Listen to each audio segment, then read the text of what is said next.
कि हमारा 2026 का बजट सत्र था वो 3 दिनों के लिए एक्सटेंड हुआ, 18, 19, 20 अप्रैल को।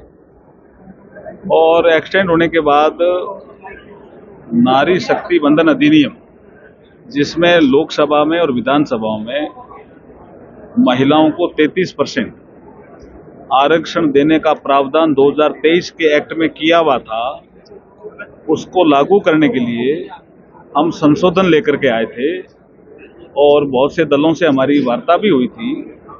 लेकिन अचानक कुछ दलों ने अपना रुख बदला, कुछ भ्रमित तथ्य पेश किए।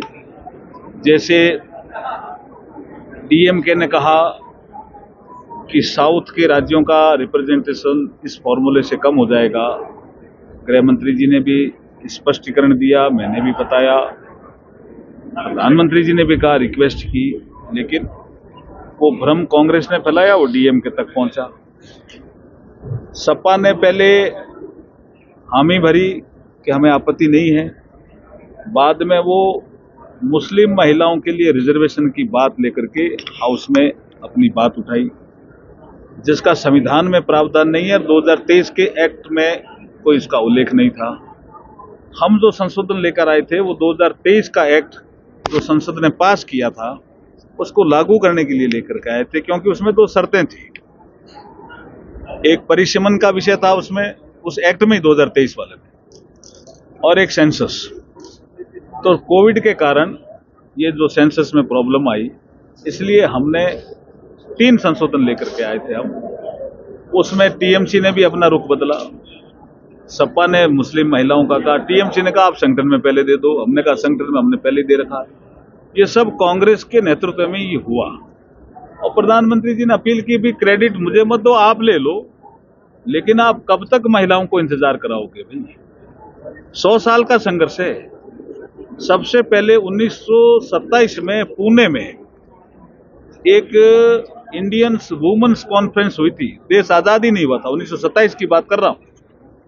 तब महिलाओं ने कहा कि जो नगर पालिकाएं बन रही है, अब नगर परिषदें बन रही है, उसमें हमारा रिजर्वेशन होना चाहिए, नॉमिनेशन हमारा, कुछ नॉमिनेशन हमारा रिजर्वेशन नहीं तो हम कैसे जीत के आएंगे। तब से भी से चल रहा है। फिर 1996 से तो लेजिस्लेटिव यात्रा इस बिल की देवगुजराड़ा जी के समय पेश हुआ, अटल जी के समय पेश हुआ, मनमोहन सिंह जी समय भी पेश हुआ, राज्यसभा में पास हुआ, लोकसभा में नहीं हो पाया।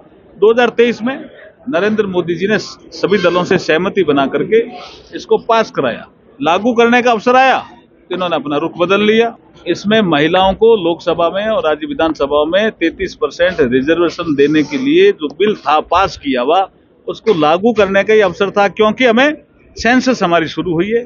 तो सेंसस के डेटा आने में समय लग रहा था, तो डिलिमिटेशन और सेंसस में संशोधन हम चाह रहे थे, उन्होंने माना नहीं।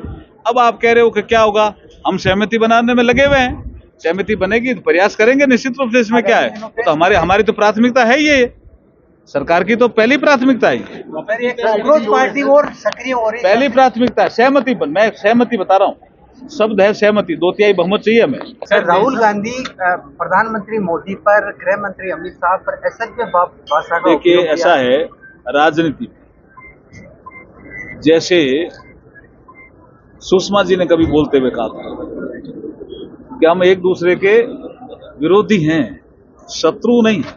हम विरोधी दल के नेता हैं, हमारी विचारधारा विरोधी है। हम बीजेपी से हैं, कोई कांग्रेस से है, विचारधारा विरोधी है, शत्रु कैसे हो गए? अब ये राहुल गांधी जी जिस तरह का व्यवहार कर रहे हैं, ये शत्रु जैसा व्यवहार कर रहे हैं। अरे भाई, वो देश के प्रधानमंत्री हैं, देश में आप भी रहते हो, आप भी देश के नागरिक हो, और आप जिम्मेदार पोस्ट पे हो, एलओपी हो लोकसभा में। राहुल गांधी जी ने जिन शब्दों का प्रयोग प्रधानमंत्री जी के लिए किया है, गृह मंत्री जी के लिए किया है, उनको माफी मांगनी ही पड़ेगी, नहीं तो देश उनको माफ नहीं करेगा।